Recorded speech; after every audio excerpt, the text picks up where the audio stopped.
중국 땅에서 외국 기업이 지분 100%를 갖는다? 8년 전까지만 해도 이건 절대 불가능한 일이었습니다. 중국에서 차를 팔고 싶으면 무조건 현지 기업이랑 절반씩 지분을 나눠야 했거든요. 기술도 수익도 다 반토막이 나는 구조였죠. 그런데 단 한 사람, 일론 머스크에게는 이 철옹성 같은 빗장이 완전히 풀려버립니다. 지분 100% 독점은 물론이고요. 축구장 140개 크기의 땅을 공짜에 가깝게 내줬습니다. 여기에 수조 원대의 저금리 대출까지 쏟아부었죠. 중국은 왜 테슬라에게 이런 전례 없는 레드카펫을 깔아준 걸까요? 단순히 일론 머스크가 좋아서였을까요? 아니면 전기차가 신기해서였을까요?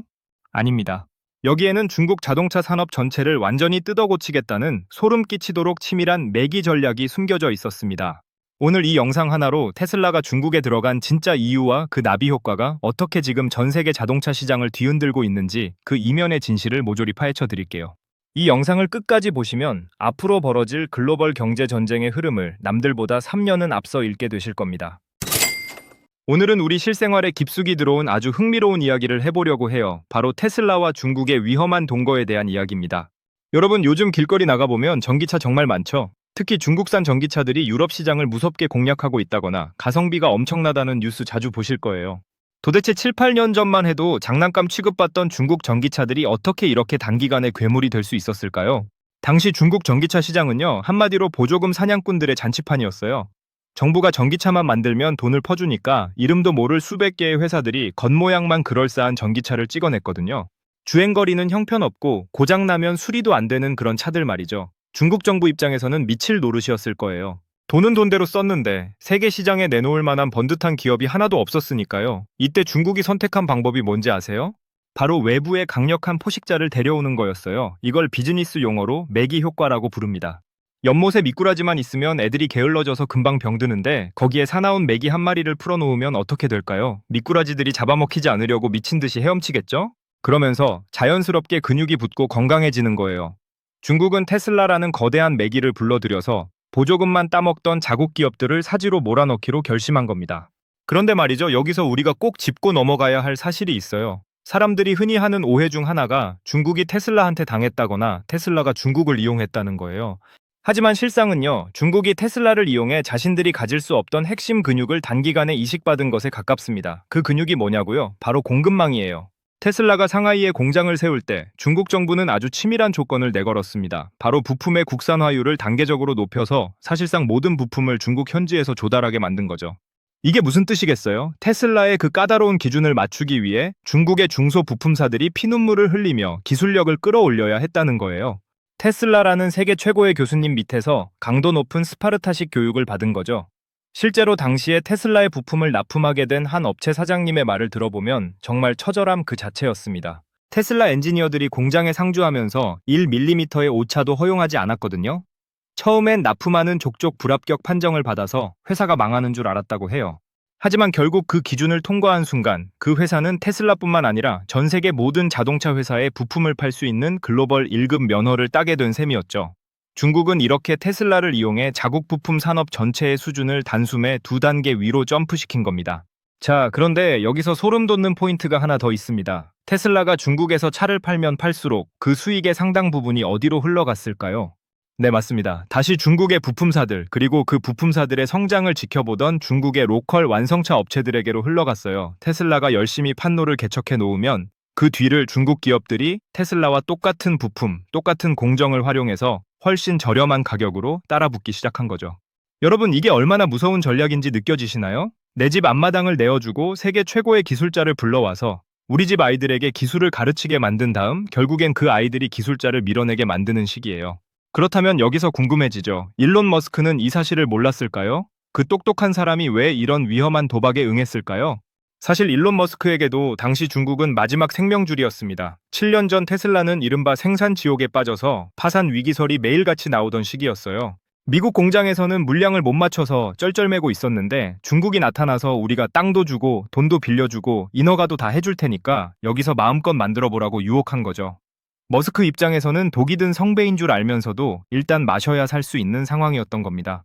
자, 그럼 이제 기가팩토리 상하이에서 어떤 기적 같은 일들이 벌어졌는지, 그리고 그 안에서 벌어진 디테일한 사건들을 파헤쳐 볼까요? 과연 진흙탕이었던 벌판이 단 11개월 만에 세계에서 가장 효율적인 자동차 공장으로 변할 수 있었던 비결은 무엇일까요? 그 뒷이야기를 들으시면 여러분은 중국이라는 나라의 집요함에 혀를 내두르게 되실 겁니다. 자, 이제 본격적으로 7년 전 상하이의 그 축축한 진흙 벌판으로 가볼까요? 당시 상하이시는 테슬라에게 엄청난 땅을 내어줍니다. 그런데 그 속도가 정말 기가 막혀요.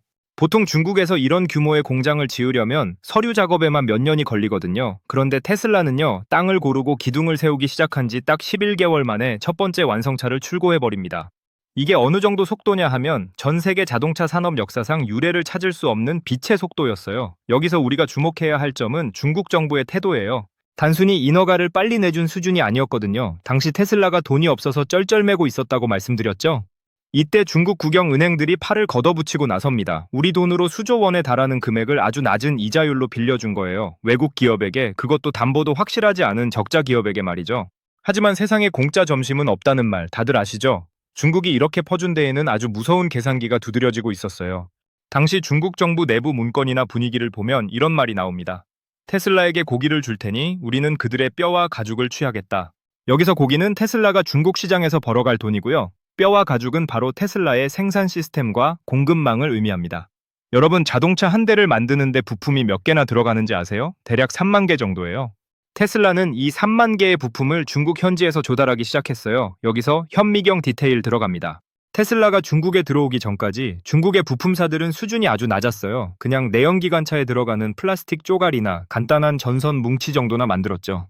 그런데 테슬라가 요구하는 건 차원이 달랐어요. 고전압 배터리 제어 시스템, 자율주행용 고성능 센서, 그리고 테슬라만의 전매 특허인 대형 일체형 다이캐스팅 부품까지.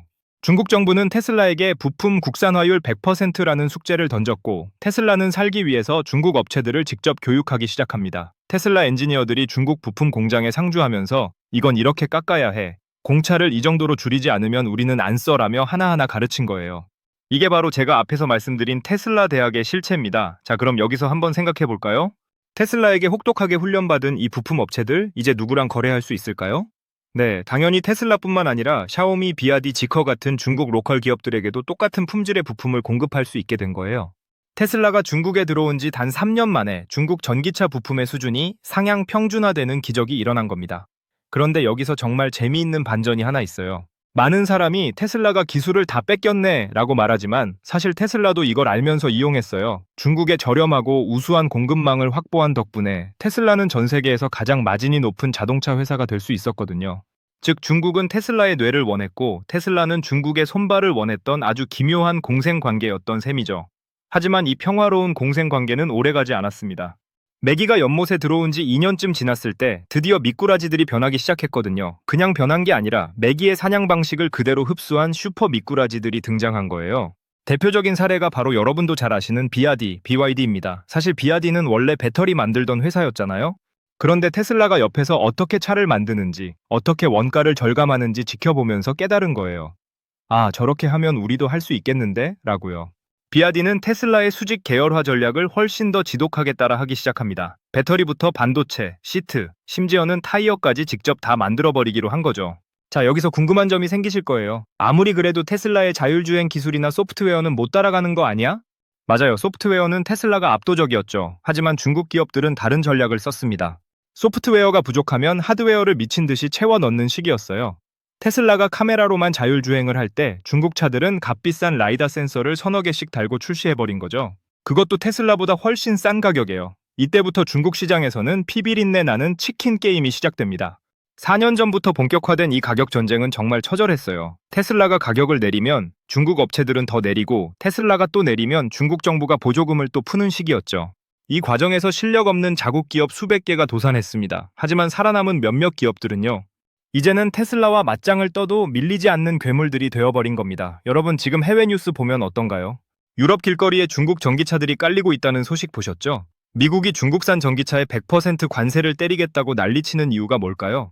맞습니다. 이제 중국 전기차는 더 이상 짝퉁이 아니기 때문이에요. 테슬라라는 스승에게 배운 기술에 중국 정부의 막대한 자본 그리고 독하게 키워낸 공급망이 합쳐지니 이제는 전 세계 자동차 산업을 위협하는 수준까지 올라온 겁니다. 자, 그런데 여기서 우리가 진짜 무서워해야 할 포인트는 따로 있습니다. 단순히 차를 잘 만든다는 게 아니에요. 테슬라가 중국에 심어놓은 진짜 유산은 속도와 생태계거든요. 이제 중국에서는 새로운 전기차 모델 하나를 기획해서 출시하는데 1년도 차에 안 걸린다고 해요. 전통적인 자동차 강국인 독일이나 일본이사에서 5년씩 걸릴 때 말이죠. 그럼 이제부터는 이 괴물이 된 제자들이 어떻게 스승인 테슬라의 목에 칼을 겨누고 있는지, 그리고 그들이 노리는 다음 타겟은 어디인지 아주 깊숙한 내부 사정을 들여다볼 차례입니다. 특히 최근 샤오미가 내놓은 전기차가 왜 전 세계를 충격에 빠뜨렸는지, 그 속에 숨겨진 테슬라의 그림자를 추적해보면 소름이 돋으실 거예요. 자, 이제 우리는 테슬라가 중국에 세운 진짜 비밀 아카데미의 내부로 더 깊숙이 들어가 봐야 합니다. 앞에서 제가 테슬라 대학이라는 표현을 썼죠? 이게 단순한 비유가 아니에요. 6년 전 상하이 기가팩토리가 돌아가기 시작하면서 테슬라가 중국 부품사들에게 요구한 건 딱 하나였습니다. 우리 수준에 맞추지 못하면 가차 없이 버린다. 하지만 맞춘다면 전 세계 시장을 주겠노라. 여기서 아주 흥미로운 사례를 하나 들려드릴게요. 지금은 세계 1위 배터리 기업이 된 곳 바로 CATL 이야기입니다. 사실 10년 전만 해도 이 회사는 배터리 업계에서 그렇게 눈에 띄는 존재가 아니었어요. 그런데 테슬라를 만나면서 운명이 바뀝니다. 테슬라는 당시에 원통형 배터리만 고집하다가 중국 시장을 공략하기 위해 더 저렴하고 안전한 LFP, 그러니까 리튬인 산철 배터리를 도입하기로 결정하거든요. 이때 테슬라의 엔지니어들이 CATL 공장에 거의 살다시피 하면서 품질 관리 시스템을 통째로 뜯어 고쳤습니다. 에너지 밀도는 이만큼 높여라. 화재 위험은 이 정도로 낮춰라. 단가는 30% 더 깎아라. 이 가혹한 트레이닝을 견뎌낸 CATL은 어떻게 됐을까요? 이제는 테슬라뿐만 아니라 벤츠, BMW, 현대차까지 줄을 서서 배터리를 사가는 괴물 기업이 됐습니다. 테슬라라는 호랑이 등에 올라타서 전 세계 배터리 시장을 먹어버린 거죠. 이런 회사가 CATL 하나뿐일까요? 아닙니다. 자동차의 뼈대를 만드는 다이캐스팅 업체, 자율주행용 센서를 만드는 레이더 업체, 심지어는 시트 가죽을 만드는 회사까지 수천 개의 테슬라 졸업생들이 생겨났어요. 5년 전까지만 해도 테슬라의 부품 국산화율은 30% 수준이었지만 지금은 95%를 넘어 거의 100%에 육박합니다. 이게 무슨 뜻이냐? 테슬라 로고만 떼면 그건 그냥 중국차나 다름없다는 뜻이에요. 자, 여기서 많은 분이 궁금해하시는 오해와 진실 하나 짚고 넘어갈게요. 중국 부품은 싸구려 아니냐, 금방 고장나는 거 아니냐라고 생각하시죠? 7년 전이라면 그 말이 맞았을지도 모릅니다. 하지만 지금은 달라요. 테슬라의 그 까다로운 검수 공정을 통과했다는 건 독일이나 일본의 부품과 비교해도 손색 없는 품질을 갖췄다는 증거거든요. 오히려 가격은 절반인데 품질은 비슷하니 전 세계 자동차 제조사들이 앞다투어 중국산 부품을 쓰기 시작한 겁니다. 그런데 말이죠. 진짜 무서운 일은 여기서부터 시작됩니다. 테슬라가 정성껏 키워놓은 이 초강력 공급망을 이제 중국의 로컬 자동차 기업들이 그대로 가져다 쓰기 시작한 거예요. 이름하여 레드 공급망의 역습입니다. 여러분, 최근에 출시된 샤오미의 전기차 보셨나요? 1년 전 샤오미가 첫 차를 내놨을 때 전 세계가 경악했습니다. 왜냐고요? 차가 너무 잘 나왔거든요. 가전제품이나 만들던 회사가 어떻게 단기간에 이런 완성도 높은 차를 만들었을까? 비밀은 간단합니다. 샤오미 차에 들어가는 배터리, 모터, 브레이크 시스템, 심지어는 자율주행 칩까지 상당 부분이 테슬라와 거래하는 그 공급망에서 나온 것들이었거든요. 테슬라가 6년 동안 닦아놓은 고속도로를 샤오미는 그냥 무임승차에서 달리기 시작한 겁니다. 이게 바로 중국 정부가 그토록 원했던 시나리오예요. 테슬라야, 고생해서 생태계를 만들어줘서 고맙다. 이제 그 열매는 우리 아이들이 따먹을게. 실제로 비아디, 지커, 니오 같은 중국 브랜드들의 신차 출시 주기를 보세요. 18개월마다 새로운 모델이 쏟아져 나옵니다. 테슬라가 모델 3 하나로 7년째 우려먹고 있을 때 중국 기업들은 테슬라의 공급망을 활용해 매달 새로운 기술을 탑재한 차를 내놓고 있는 거죠. 자, 그럼 이제 어떤 일이 벌어질까요? 스승인 테슬라가 가격을 내리면 제자인 중국 기업들은 더 미친 듯이 가격을 내립니다. 이걸 피해 가격 전쟁이라고 불러요. 2년 전부터 시작된 이 전쟁 때문에 중국 내에서는 이미 수십 개의 전기차 스타트업이 파산했습니다. 하지만 이 지옥 같은 생존 게임에서 살아남은 비아디 같은 기업들은요, 이제는 테슬라와 판매량을 위협하는 수준을 넘어 아예 시장의 판도를 주도하고 있어요. 한번 생각해보세요. 성능은 테슬라랑 비슷한데 가격은 1,000만 원이나 싸고 실내 인테리어는 훨씬 더 화려한 차가 옆에 있다면 여러분은 어떤 차를 고르시겠어요? 유럽과 동남아 시청자들은 이미 중국차로 마음을 돌리고 있습니다. 테슬라가 깔아준 레드카펫을 밟고 나타난 중국산 괴물들이 이제는 테슬라의 안방까지 위협하고 있는 상황인 거죠. 그런데 여기서 소름 돋는 질문 하나 드릴게요. 일론 머스크는 정말 이 모든 상황을 예상하지 못했을까요? 그 천재적인 인물이 자기 기술이 유출되고 공급망이 털릴 것을 몰랐을까요? 여기에는 우리가 미처 생각지 못한 머스크만의 또 다른 거대한 도박이 숨겨져 있습니다. 자, 이제 다음 파트에서는 이 치열한 전쟁의 결말, 그리고 테슬라가 준비하고 있는 최후의 방역 카드는 무엇인지 공개하겠습니다. 특히 미국과 유럽이 왜 그렇게 필사적으로 중국 전기차에 관세 폭탄을 때리고 있는지, 그 뒤에 숨겨진 진짜 이유를 알게 되시면 여러분은 지금의 국제 정세를 완전히 다른 눈으로 보게 되실 겁니다. 자, 상황이 이쯤 되니까 이제는 테슬라도 미국도 유럽도 모두가 당황하기 시작했습니다. 7년 전 테슬라를 중국에 보낼 때만 해도 가서 시장 좀 개척하고 기술 좀 보여주고 와 라는 가벼운 마음이었을지 몰라요. 그런데 지금 돌아온 건 테슬라의 기술력을 그대로 흡수한 뒤에 말도 안 되는 원가 경쟁력까지 갖춘 중국산 전기차 군단이었거든요. 여러분, 최근 뉴스에서 미국이 중국산 전기차의 관세를 무려 100%나 매기겠다고 발표한 거 보셨죠? 100%라니요? 이건 그냥 우리 땅에 발도 붙이지 마 라는 선전포고나 다름없어요. 유럽도 마찬가지예요. 중국 차들이 자기네 안방을 야금야금 먹어치우니까 부랴부랴 관세 장벽을 쌓고 있죠. 왜 이렇게 다들 겁을 먹는 걸까요? 단순히 차가 싸서일까요? 아닙니다. 진짜 무서운 건 그들이 가진 속도와 생태계예요. 6년 전 테슬라가 상하이에서 보여준 그 11개월의 기적이 이제는 중국 모든 전기차 기업의 표준이 되어버렸거든요. 독일의 유서 깊은 자동차 회사들이 신차 하나 뽑아낼 때 4에서 5년씩 끙끙대고 있으면 중국 기업들은 1년마다 스마트폰 신제품 내놓듯이 신형 전기차를 쏟아냅니다. 여기서 우리가 흔히 하는 오해 하나를 바로잡아야 해요. 중국 차는 보조금 빨이다, 보조금 끊기면 망한다? 6년 전이라면 어느 정도 맞는 말이었겠지만 지금은 틀린 말입니다. 이제 중국 전기차 기업들은 보조금 없이도 세계에서 가장 효율적인 공급망을 가지고 있어요. 배터리부터 아주 작은 나사 하나까지 전부 1시간 거리 안에서 조달할 수 있는 레드 공급망을 테슬라가 완성해줬거든요. 그런데 여기서 반전이 하나 더 있습니다. 스승인 테슬라는 지금 어떤 기분일까요? 겉으로는 웃고 있지만 속은 타들어가고 있을 거예요. 2년 전부터 테슬라의 중국 시장 점유율이 뚝뚝 떨어지고 있거든요. 중국 소비자들이 이제는 굳이 테슬라를 살 이유가 없네? 비아디가 더 편하고 샤오미가 더 예쁜데? 라고 생각하기 시작한 거죠. 메기가 연못을 건강하게 만들 줄 알았는데 알고 보니 메기가 잡아먹어야 할 미꾸라지들이 용이 되어버린 상황입니다. 그럼 일론 머스크는 이대로 당하고만 있을까요? 절대 그럴 사람이 아니죠. 최근 머스크가 중국을 깜짝 방문해서 시진핑 주석의 측근들을 만난 이유가 뭘까요? 바로 FSD, 즉 완전 자율주행 기술을 중국에 도입하기 위해서예요. 하드웨어에서 중국 기업들에게 따라잡히니까 이제는 압도적인 소프트웨어와 데이터로 다시 한번 격차를 벌리겠다는 전략이죠. 여기서 여러분이 주목해야 할 포인트가 있습니다. 중국은 또다시 테슬라에게 자율주행이라는 새로운 미끼를 던져주고 있어요. 그래, 자율주행 데이터도 우리 땅에서 마음껏 수집해봐. 대신 그 기술, 우리 기업들도 배울 수 있게 해줘야 해. 6년 전 기가팩토리 때와 똑같은 시나리오가 자율주행 분야에서도 반복되고 있는 겁니다. 자, 이제 이 긴 이야기의 결말을 내릴 때가 됐습니다. 7년 전 중국이 테슬라를 선택했던 진짜 이유, 이제 명확해지셨나요? 그들은 테슬라라는 이름의 교수님을 모셔와서 자국 산업 전체를 스파르타식으로 교육했고, 그 결과 전 세계에서 유일하게 전기차의 모든 것을 스스로 해결할 수 있는 전기차 제국을 건설했습니다. 반대로 테슬라는 중국 덕분에 파산 위기를 넘기고 세계 최고의 기업이 됐지만, 동시에 자신을 위협할 가장 강력한 적을 자기 손으로 키워버린 셈이 됐죠. 이건 비즈니스 역사상 가장 거대하고 위험한 도박이었습니다. 그렇다면 이 치열한 전쟁이 우리에게 주는 교훈은 뭘까요? 바로 생태계의 주도권입니다.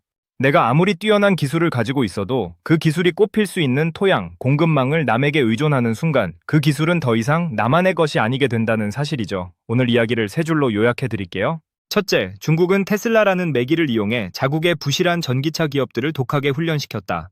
둘째, 테슬라는 중국의 손발을 빌려 세계 1위가 됐지만 그 과정에서 자신의 모든 노하우를 중국 공급망에 이식했다. 셋째, 이제 제자가 스승을 넘어서는 상황에서 전 세계는 거대한 보호무역주의 전쟁터로 변하고 있다. 여러분, 이제 세상은 단순히 어느 나라 차가 더 좋은가의 싸움을 넘어섰습니다. 누가 더 거대한 데이터를 가졌는지, 누가 더 촘촘한 공급망을 가졌는지의 싸움이 됐죠. 이 영상이 여러분이 앞으로의 경제 흐름을 읽는데 작은 통찰이 되었기를 바랍니다. 만약 오늘 내용이 흥미로우셨다면 다음 영상도 기대해주세요. 다음에는 왜 애플은 10년 동안 준비한 애플카를 포기할 수밖에 없었나? 라는 주제로 테슬라와 중국의 협공에 무너진 실리콘밸리의 자존심에 대해 파헤쳐 보겠습니다. 마지막으로 질문 하나 드릴게요. 여러분이라면 기술을 뺏길 위험이 있더라도 당장의 생존을 위해 중국과 손을 잡으시겠습니까? 아니면 굶어 죽더라도 내 기술을 끝까지 지키시겠습니까? 댓글로 여러분의 생각을 남겨주세요. 긴 시간 시청해주셔서 감사합니다. 오늘 영상이 여러분의 통찰력을 한 뼘 더 키워드렸길 바라며 저는 다음 시간에 더 깊이 있는 이야기로 돌아올게요. 지금까지 7년 전 시작된 거대한 도박의 전말을 파헤쳐본 시간이었습니다.